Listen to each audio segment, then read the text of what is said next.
ಸುರೇಶ್ ನೆನಪಿನಲ್ಲಿ ಅವರ ಮೂಲಕ ವಾಚನದಲ್ಲಿ ಮಾಲತಿ ಮೇಲ್ಕೋಟೆ.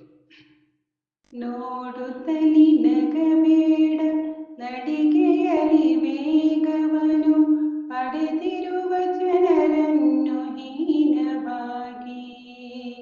ನೋಡುತ್ತಲಿ ನಗಬೇಡ, ನಡಿಗೆಯಲಿ ವೇಗವನು ಪಡೆದಿರುವ ಜನರನ್ನು ಹೀನವಾಗಿ.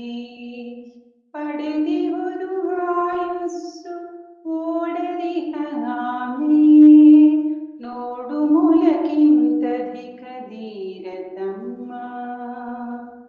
ಪಡೆದಿಹುದು